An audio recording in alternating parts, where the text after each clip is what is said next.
Okay. Hello, everyone. Welcome to the Sunday open webinar by Welcome Solutions. And today we have Alessandro Montalto, PhD, with us.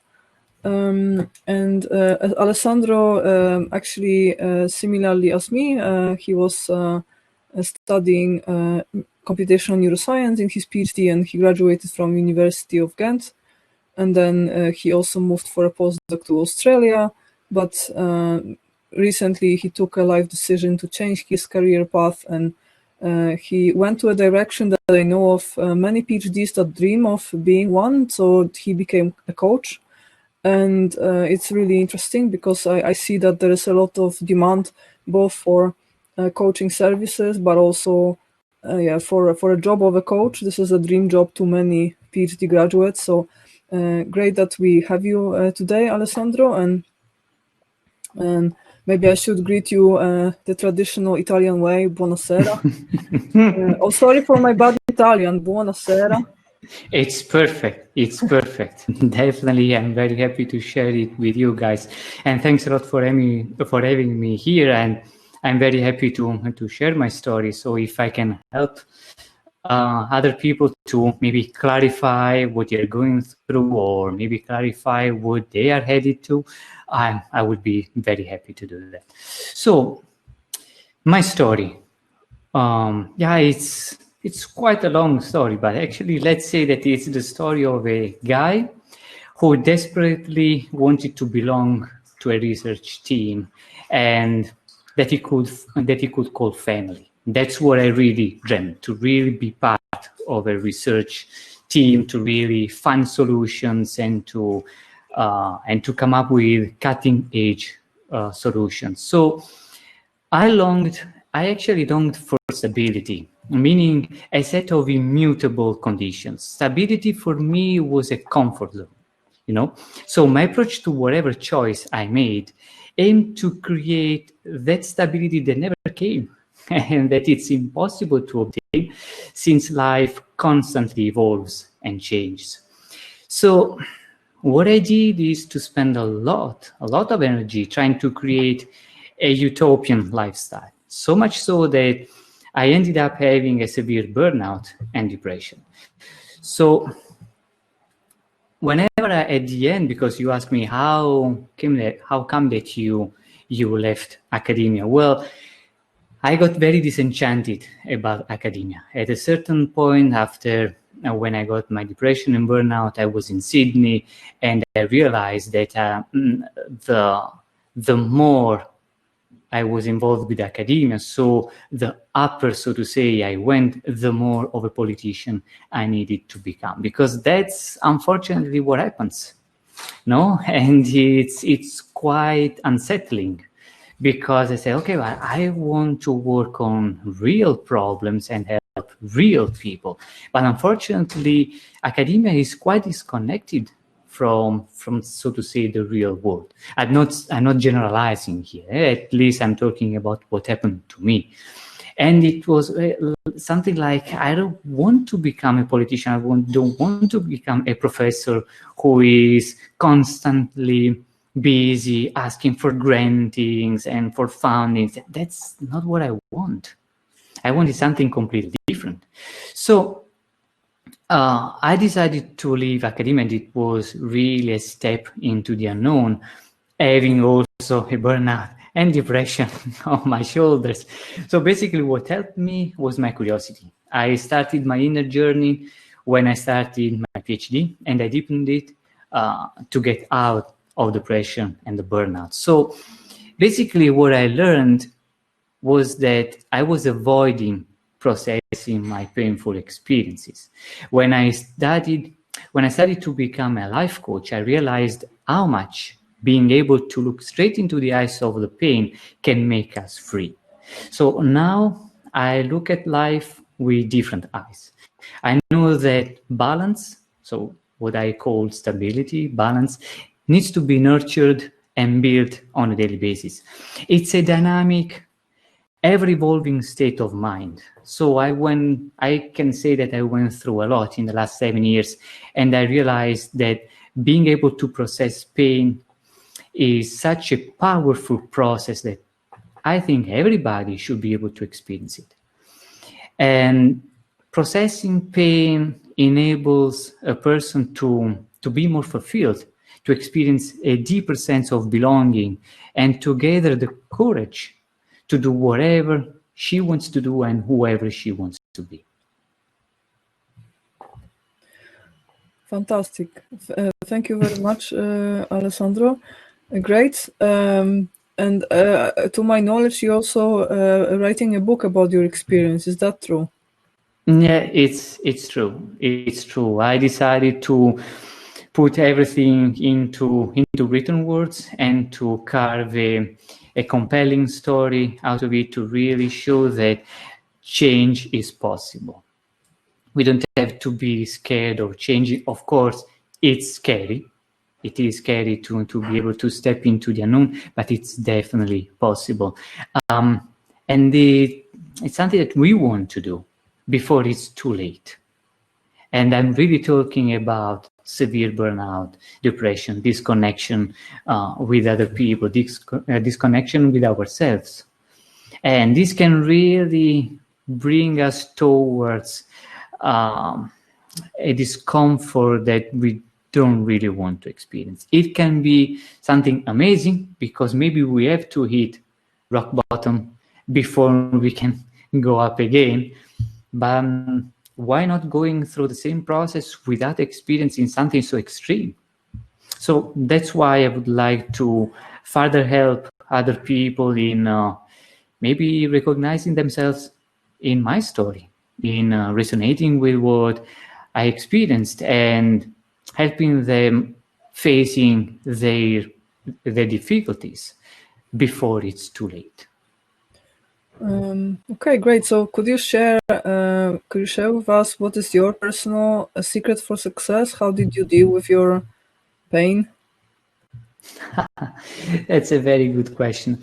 Dealing with pain is it's very interesting topic, and one of the most interesting part is that you don't actually have to do anything. You just have to be able and to be willing to sit with pain, to just be willing to listen to the pain, to not push it away. The more there is something called boomerang effect. The more you push it away, the stronger it will backfire. That's unfortunately how it works. So I pushed pain away for so long, then it was impossible to not bump into it and to have big consequences. So I faced those consequences and I said, okay, now I really have to do something about it. I have to stop for a second and have to listen to it. Of course, I reached out. I reached for professional help because it's something so big that we might have the illusion, and I had the illusion that I was able to do it all by myself. No, and this is something, a feature that I also recognize in other PhD guys. No, we are so trained to be proactive, to be always full of solutions that we think we can also manage that. But actually, those kind of problems, burnout, pain, depression, are not problems that can be solved with an equation. They're just emotional problems, and emotional problems don't require thinking process. They require more of feeling than thinking. So being able to sit with the pain, just sitting with that, and to absorb and let it go, let it pass through, was what really helped me. Is it easy to do that? Not at all.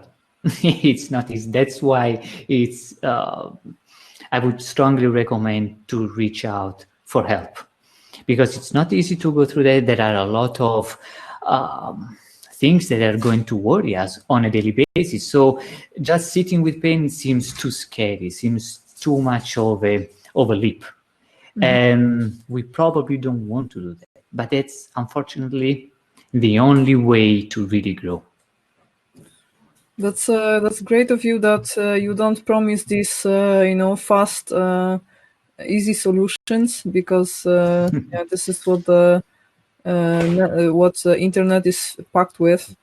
So that's good. But actually, first of all, guys, please ask the questions in the chat. We are like looking at the chat all the time, so we'll get to your questions as soon as they appear.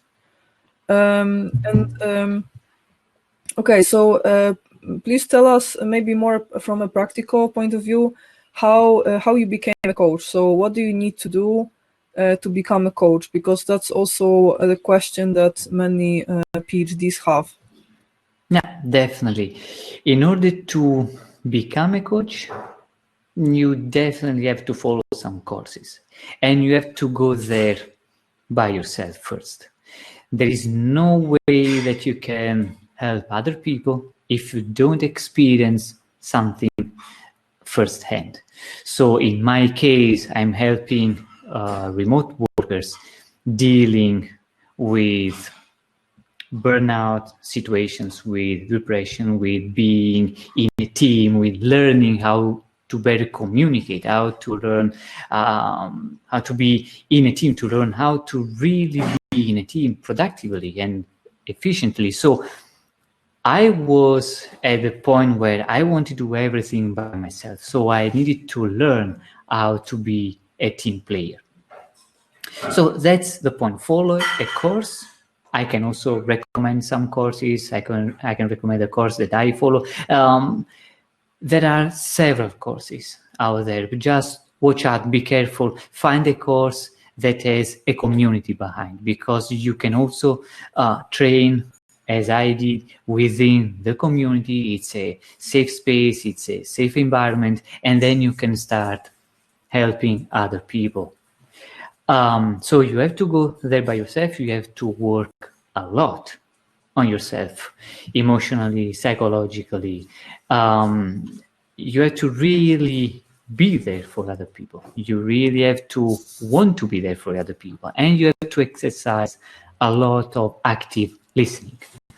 With active listening means just don't have to be like a poker face and whatever the other person says, okay, it's fine, and then you just ask a question. It needs to be a dialogue. You need to be willing to get to know the other person, to be curious about the other person, and to refrain yourself from giving tips and tricks. So that's the main process in order to become a coach, who is more like of a guidance. So it guides, it leads the other person to discover his or her own strengths and to come up with his or her own strategies. That's who a good coach is, and that's what a good coach does. Then it depends on whatever kind of coach you want to be. I'm more of a life coach, so I'm more towards a psychotherapeutical approach, but there can be also career coaches and so many other specializations. So there is more like business coaches or artistic coaches. It depends. It really depends on who you want to get in touch with, the kind of people you want to help, and how. So after you follow this inner journey, after you study a course, after you get in touch with a community of other coaches so you can train each other, then you start reaching out to other people, and you are going to understand what your niche is.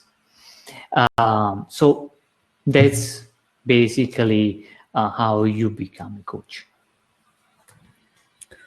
Okay, so I see that. Okay, so well, that, I mean, the first question I have when I hear this is that, then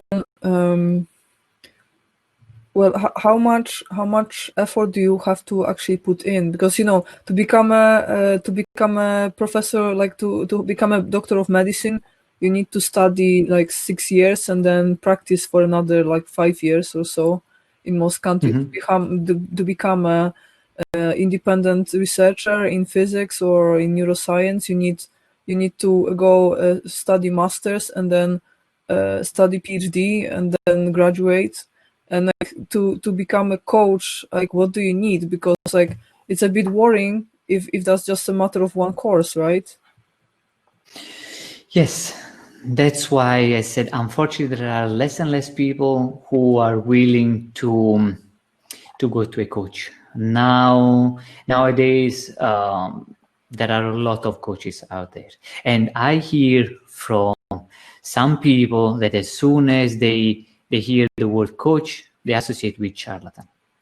No, I said, okay, you're a coach. Yeah, you're another one. Okay, whatever. But that's not how it works. You need definitely one course to guide you. But then a lot of it is personal experience. A lot of it. So you have to work on yourself a lot. So it's true what I told you. I followed 2 courses, mindfulness and life coach courses. And they are like 35 hours plus all the hours that I spend training with the community. But I'm not counting the amount of hours that I spend working on myself, following my own psychotherapeutic journey. I don't count how many books I'm reading, how many exercises I'm doing. So basically my life, my whole life is all like is spinning around self-improvement. Even though self-improvement is also, it seems to, it's a tricky expression, because what does it mean? What does self-improvement mean? We are already good as we are. So, okay, it's like getting to the point where we want, and we are not there yet. So perfectly fine, but I'm constantly busy with that. So it's not a matter of one course, it's committing to that. It's really about commitment to understand yourself better and to help other people understand themselves better. Okay. I see a question. Yes, there is a question from Shadi. Can I read the question? Definitely. So Shadi is asking, how do you combine the 2 roles of being a life coach and a marketing consultant? That's an amazing question. Thanks a lot, Shadi. Well, how I do that? It's very, very challenging, but it's a beautiful process, because being a life coach, as I said, is guiding other people. In marketing consultant, what I do is to work with my clients so that they can approach marketing from more of a human point of view, a human perspective. So my clients are going to work as a team with their clients. So they need to work on communication skills, on being in a team, really working with their clients to really understand what their clients want. And in order to do that, you have to exercise active listening. So I'm coaching my clients, even related to my marketing consultant activity, to really be more patient people, more open to themselves and to life in general, so that they can be open to their clients as well. Shadi, tell me if you're happy with my answer. If you want me to answer something more in depth, please feel free to write it in the chat. I follow more the approach of Seth Godin.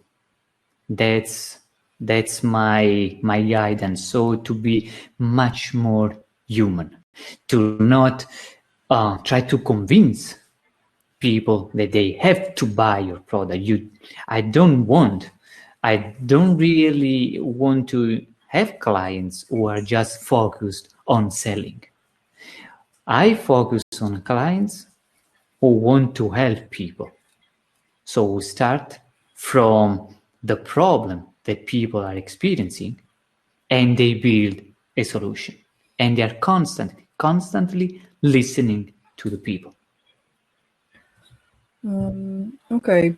All right. So please, guys, ask more questions. That's your good chance to talk to Alessandro today.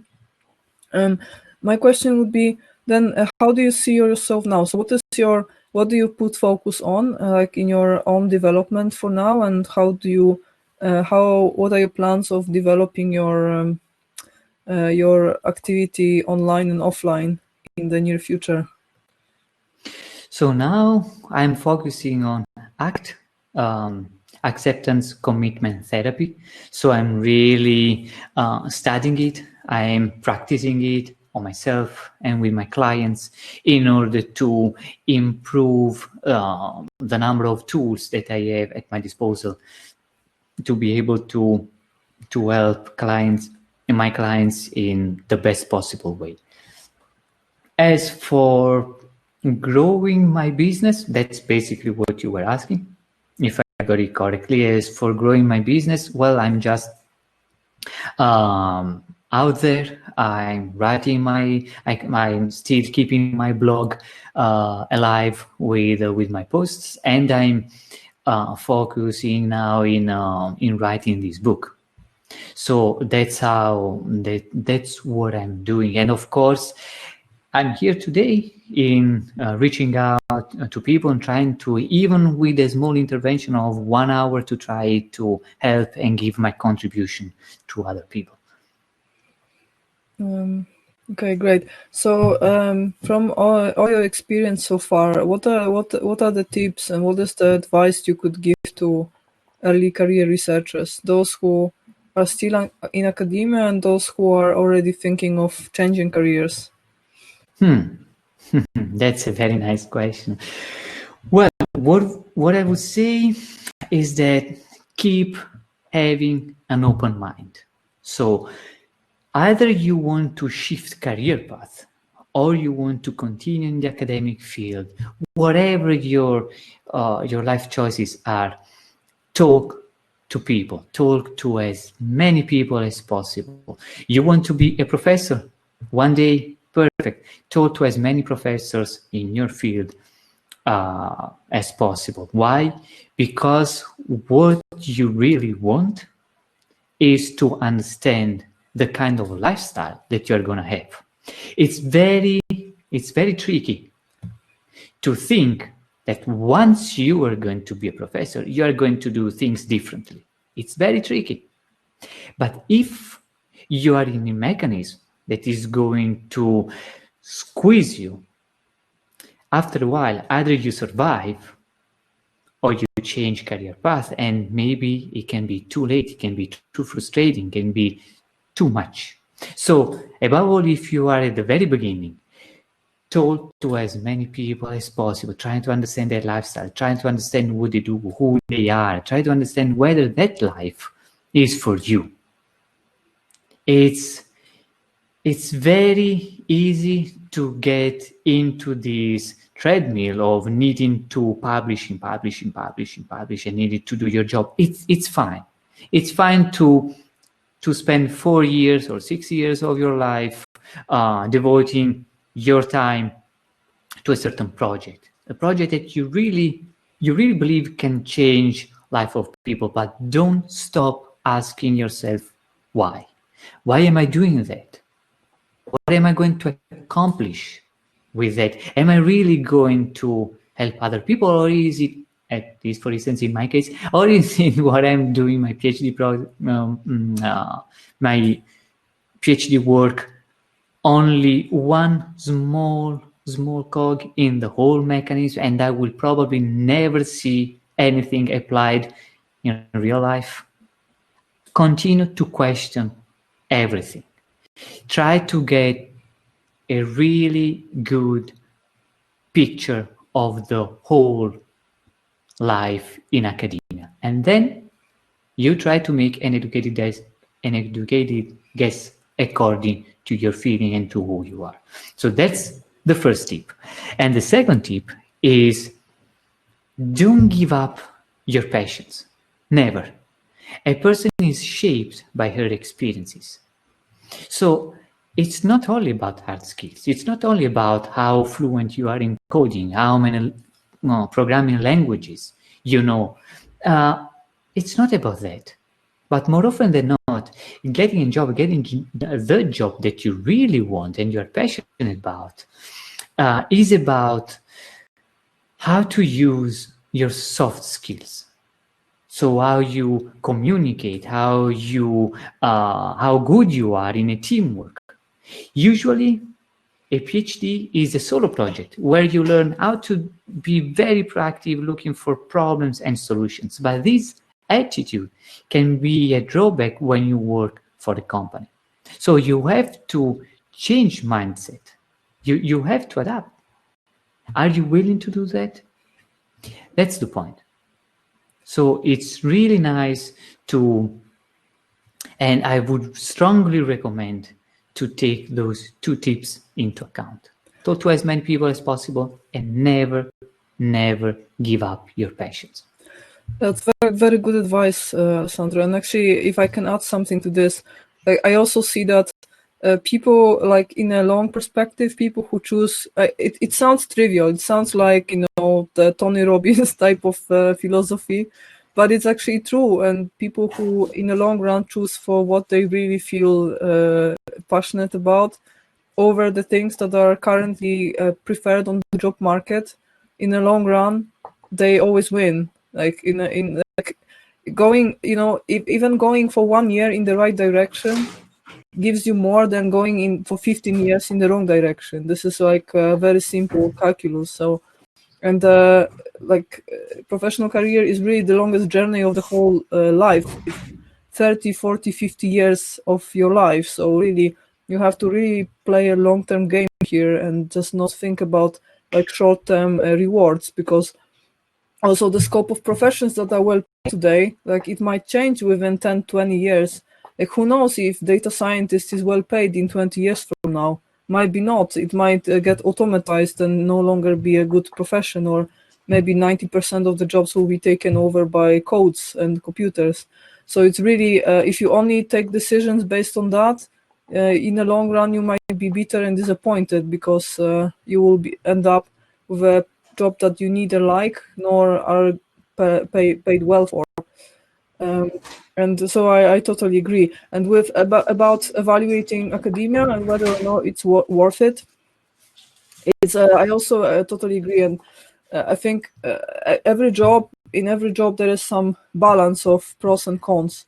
It's never that there is only pros or there is only cons about the job. It's always a balance, and it's you have to just know which one of these problems about that job are no-goes for you and which are still acceptable. Indeed, you have very good programming skills after your PhD program, so I actually am familiar with the scientific literature from the lab where you were doing your PhD, so I know that this is a very good methodological lab.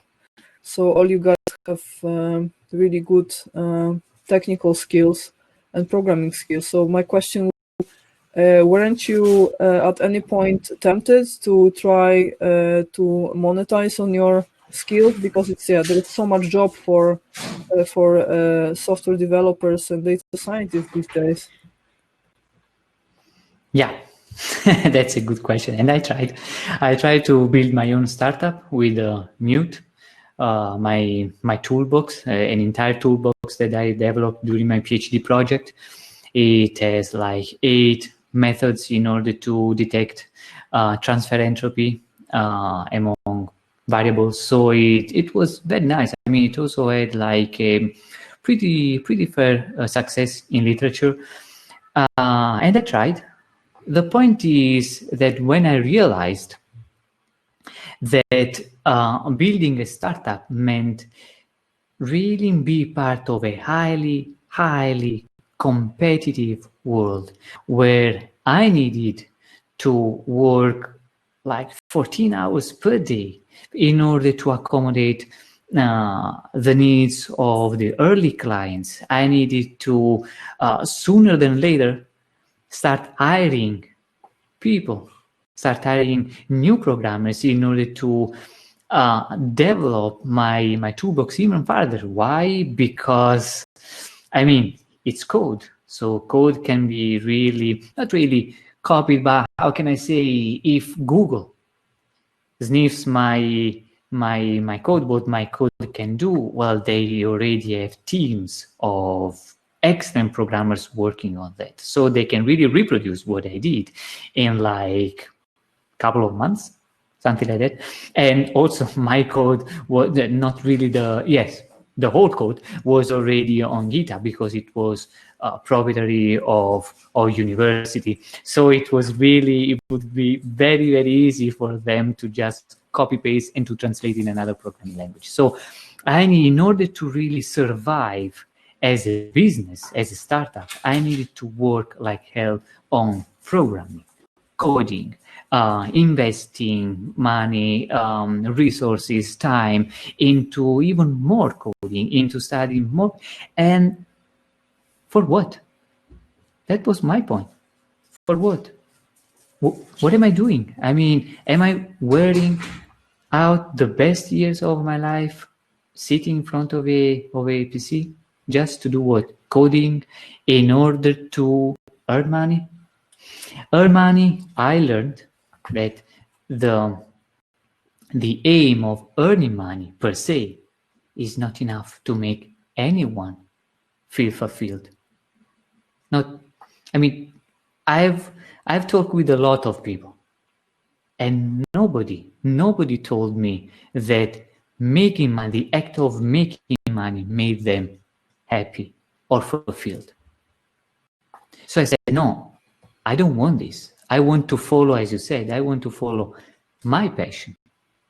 So my first question to myself was, okay, imagine that I don't have any problems about money. Imagine that I can do whatever I want. Really, whatever. What would I do? My answer to that is I would talk to people.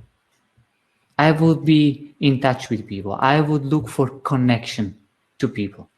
And if they have a problem, I want them to know that they can always come to me. That's the answer that led me towards the path of a life coach. Yeah, I mean, honestly, I would kindly disagree with you on one point. So I'm absolutely sure that I know at least a few people who just like making money. So I said you should do what you like in life, but some people like this game, like they just treat it the same as a video game. You just score points, but the difference is that it's not just points. You can buy real stuff for it, so you can improve the quality of your life for yourself and for the people close to you. So it's actually even cooler video game. So I think people like that walk around, and it's not nothing bad with that.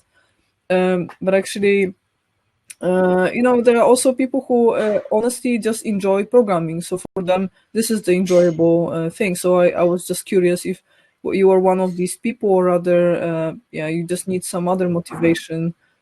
So apparently not. Apparently you're one of the other people who don't really for whom programming is just a means to an end and not the goal. Exactly. Okay. Exactly. That's exactly the point. To me, it was just a way to go on with my PhD. It wasn't really what I intrinsically enjoyed. And I agree with you. There are a lot of people who just like making money. Fine.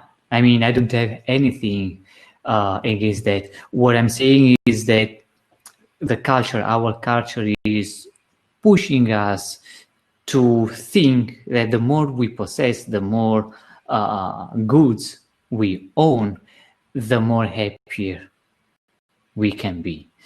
But unfortunately, it's really not good. If you check, it's really not true, because if you check the numbers, more and more people are suffering from burnout, anxiety, depression, and so it's like a clash of things. So I'm perfectly fine, and I agree with you that there are those people, but then I would question whether those people are truly intrinsically happy with what they do or not, they are truly fulfilled or not. That's the question. They are. I can tell you they are.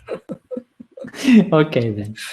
All right. I think we can proceed to another question from Shadi.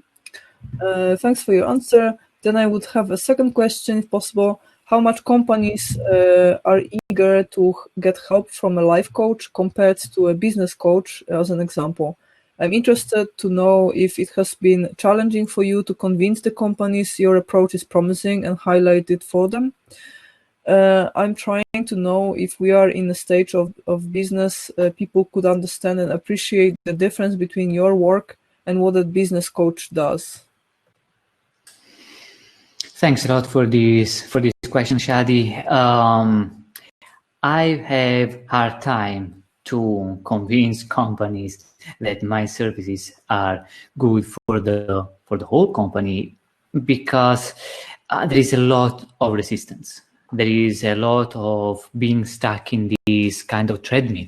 You know, like, okay, I have to produce. I have to perform. I have to produce and perform, and there is very little time to really pause and say, okay, where exactly am I going? It's a challenging and a scary thought. It's a scary question to really ask yourself, wait a sec, but if I continue to do exactly what I'm doing right now, where am I going? What kind of point am I going to get in 30 years from now or in 40 years from now? Imagine that now I just jump into a time machine and I go in the future, in 40 years from now. And I look back at whatever I did along during my life. Would I really feel happy? Would I really feel fulfilled? That's the point. It's scary. It's a scary question.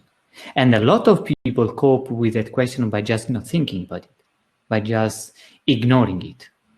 So that's why a business coach promises tips and tricks to really improve productivity and income and revenue in the short term. But then what about people being in burnout and really needing some serious support? Really, people be depressed, and there will be a lot of them who are going to skip a lot of working hours, and they don't really can really work in a team. They're going, the whole team is disrupted. Everybody is really not very happy. There is a lot out there about statistics telling how much, how often a company has a whole turnover. There are a lot of people who just work for a company for 1 year, 1 year and a half, and then they leave because they don't really find a good, nurturing work environment where they can really feel fulfilled, they can feel heard, they can feel nurtured. That's the point. So, okay, it's fine to have the Tony Robbins-like tips and tricks, but then in the long run, how are they going to impact your life? Okay, great answer to the question. I can see the point, like how these different types of coaching might work on different time scales. Totally. So I would like to ask you also, like, what's the profile of your clients, and how do you normally find your clients? So, because it's also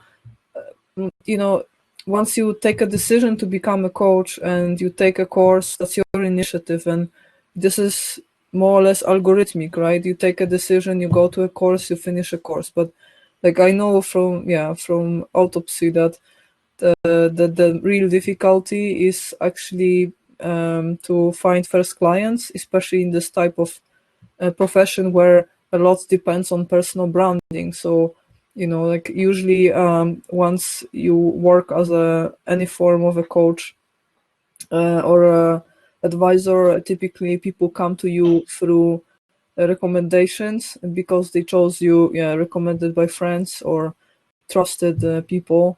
and not not from the street, because there's just too many services online to stand out. So this is typically the only way. So my question for you would be, how did you start? It's a really competitive field. It's a very competitive field. Also because sometimes you have to go against the stereotype that another coach is another charlatan. So you have to break that barrier. And how did I start? By just being myself. That's basically it. You can't be the perfect coach for everybody. So it's choosing to be yourself, and you will resonate with certain niche, with a certain group of people. That's how it works. So you start reaching out to people. You start. That's what I did. I started asking people whether they were in distress, whether they were experiencing some problems, what kind of problems they were experiencing, without pushing. No pushing at all, just listening.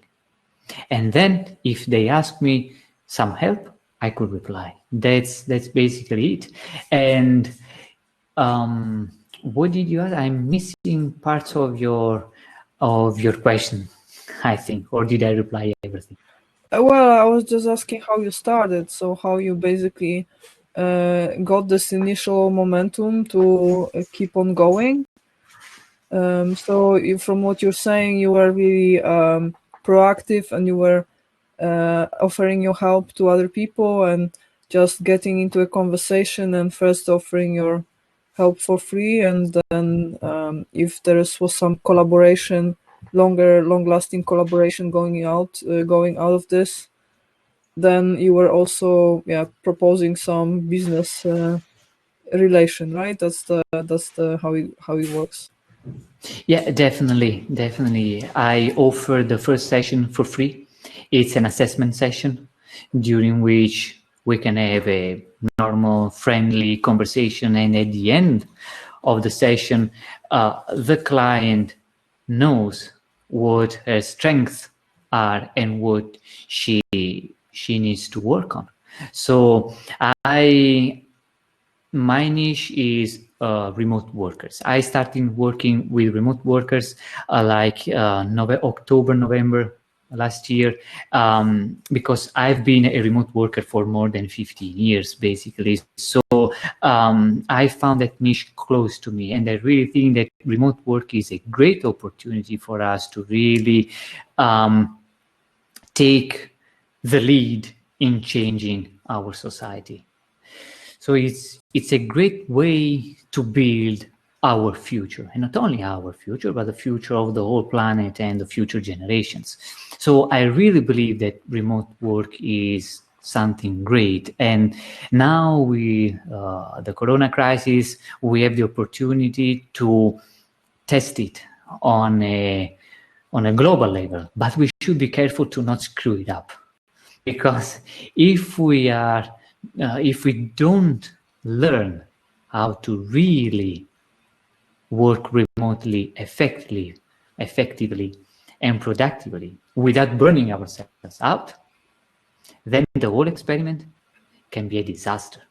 Mm-hmm. So we have to learn how to work remotely properly in order to get the most out of this opportunity, because it's a great opportunity. Okay, it's a tragedy. Okay, but it's also a way to look at things from a different perspective and to say, okay, what if I look at it as an opportunity? Then, as an opportunity, we can think about it as a way to really reshape our future and our way to work, to deal with ourselves, with our colleagues, with our relatives, with our beloved, with everybody, and with young generations. I know that there are a lot of PhD guys who work remotely. So I understand that remote work and remote workers is a very broad niche, but in this niche, there are a lot of PhDs, for instance, PhDs who are just starting working for a company, for instance. They have to settle, or they are managers or they are employees and they have some problems with the company culture. So all those kind of problems, issues, distress, all that distress can be really tackled, and it needs to be addressed properly with some professional support in order to really go in the right direction, to walk that road properly. Okay, great. So my question for you would be, like from your current perspective, if you look back, is there anything that you would maybe do differently up to this point, if you had a choice? No, I wouldn't do anything different because whatever happened made me who I am today. And I'm fine with it. I made peace with it. I must admit, and I would lie to you if I told you something, it has always been like that. No, not at all. I was very angry at myself. I was very angry at the choices that I made, and I regretted those choices a lot.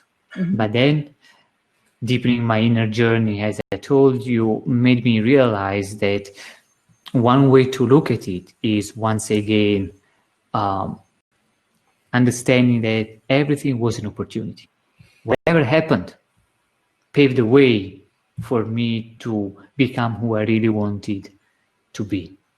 And so I regretted it, but then I also made peace with it. And it's really an awesome feeling. So actually I have one more question that is more towards how you feel about your job in general, because I know, like, as PhDs, we often have very strong association with our jobs, like we really live and breathe what we do. But actually, a few coaches I know personally, they have this policy like to actually keep some distance, because if they absorb too much of the emotions of the people they work with, then they really suffer from it. And actually, all of them, they told me that initially they were very close, like mentally, to their job. They thought about it the whole day, but then it was never really healthy for them, so they had to really change their thinking. So how does it work for you? Are you able to really segregate this in your mind? What is work, what is not work? Do you really distance yourself mentally from your clients, or is it very easy for you? I must admit that I'm like full in. I'm completely committed in knowing my client, in listening to my client. And I must admit that at the very beginning, it was also very heavy for me. Like, as you said, absorbing all of that. But then I realized that I wasn't absorbing anything. It was just that their pain was resonated with my pain. And that's the scary part. That's what makes a coach being very, very tired. Because whenever we can never pass emotions on. If you are happy, I can be happy for you, but I can never be able to experience your level of happiness. And that holds true for pain as well. But what happens?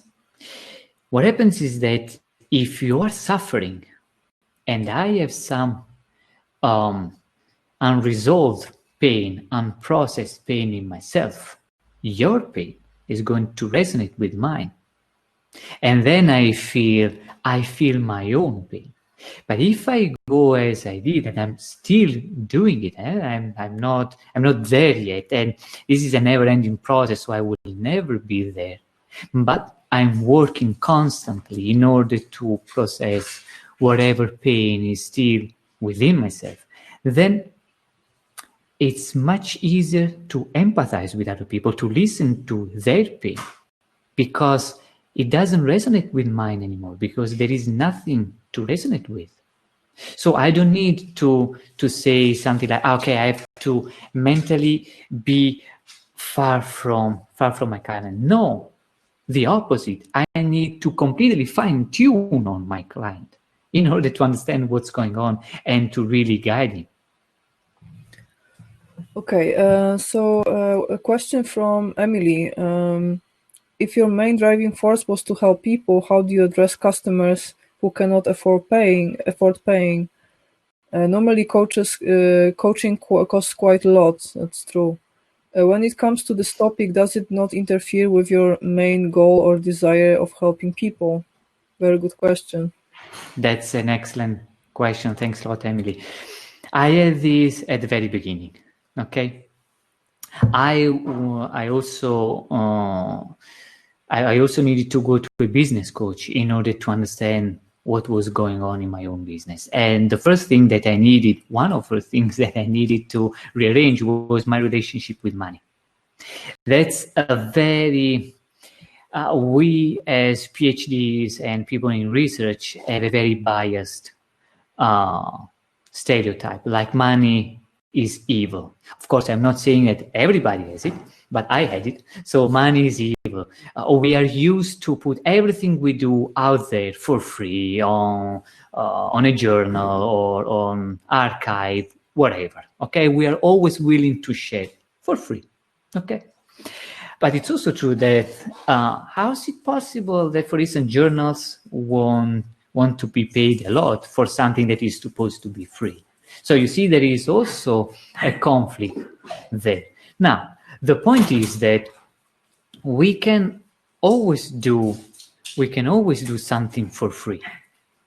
We can always try to do something for free, but we have to think that we are putting our time out there. We are really putting our resources out there. We are investing a lot in order to help other people.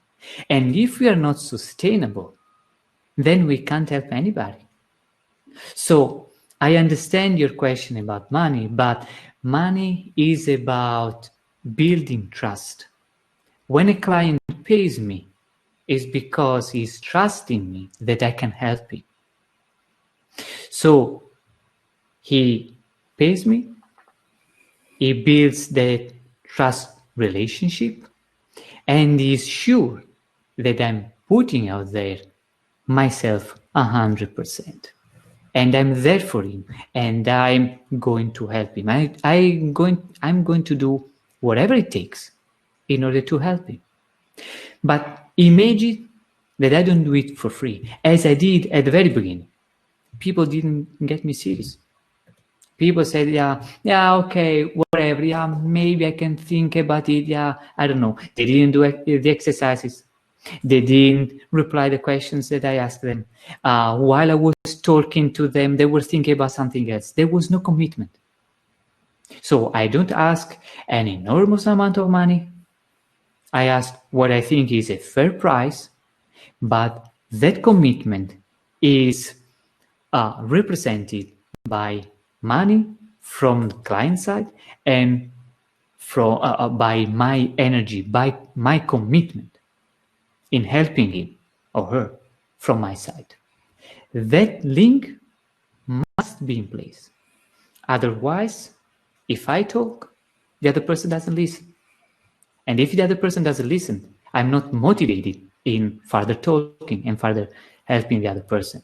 You have to always take into account that you can't help people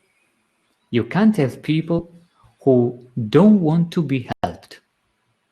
Yes, but so can I add something to this? So actually, I have a one comment here. I also think that researchers indeed they have like their own view at what money is, and it's it's like this culture of open science. You can afford it if you paid salary from public resources. That's how it works. This is the business model. So you are guaranteed an income, and then you can share as much as you want. If you are a independent professional, I mean, I also think that at some point you have to stop being sorry for charging for professional services, because you can't every single time. You cannot keep on explaining why you would like to be paid for your hard work. At some point, you have to be like, well, this is my worth. I have a market worth. This is what I'm doing, a professional service that I do at the good quality, and this is what it costs. And at some point, I also think that everyone has that go to across, like, past this threshold at some point, and finally stop feeling sorry for actually charging for their hard work. And this is hard to do, hard to cross this threshold, but at some point you have to, otherwise you will never be independent on the job market. And actually, one more comment I would like to make would be that what I also think is, for this reason, actually, the problem here is that people who need your help the most are often the people who don't have money. So, for instance, people who need help because they have trauma, because they don't have jobs, because they are dysfunctional in some way, and they cannot make up for a living even for themselves. And those people typically need your help as a coach. And maybe people who have jobs as well, but for some other reasons they cannot really afford this cost. And in many countries, this can be somehow overcome by building a business model in a little bit different way. So in many countries, unemployment office gives some vouchers to people who are unemployed and need help from a professional coach, or maybe sometimes it's coaches also can work with medical services, like private medical practices and public medical practices. Depends on the country. So in every country is a little bit different, but this is also an often model that coaches try to find a structure in which people who most need their help the most can find additional other source of funding that is public, that can cover the cost. And I would recommend it to every coach, actually. This is the best way. And if you also have that option, then I would also recommend to look for those type of funding sources. Yeah, indeed. Thanks a lot, and that's something that I'm doing indeed, in order to help as many people as possible, to really be in touch with them and to really say, listen, I can offer this for something with a much more affordable price. Right. I think okay. So let's come to the end of this webinar slowly. So if anyone else has questions, then please let me know right now. And if not, then we would like to cordially thank Alessandro for joining us today. That was very, very informative session. Very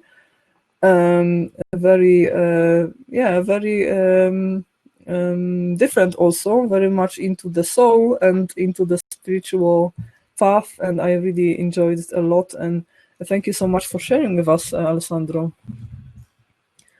Thanks a lot to you guys. One last very quick question. If people are interested in your services, could you tell us very briefly what you currently offer, and with what types of problems and questions you would like to be contacted? Yeah, definitely.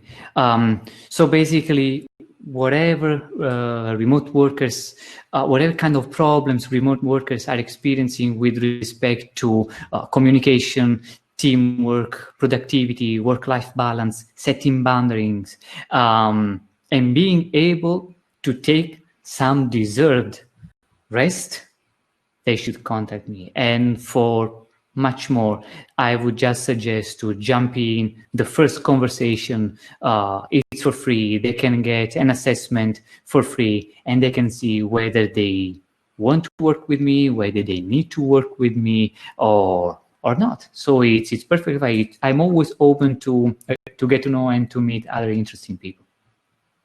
Great, fantastic. Okay, thank you so much, Alessandro, and hopefully see you soon on some other occasion. And good luck. And I'm looking forward to where you go next. Thank you, everyone, and have a nice evening. Bye bye. Thanks.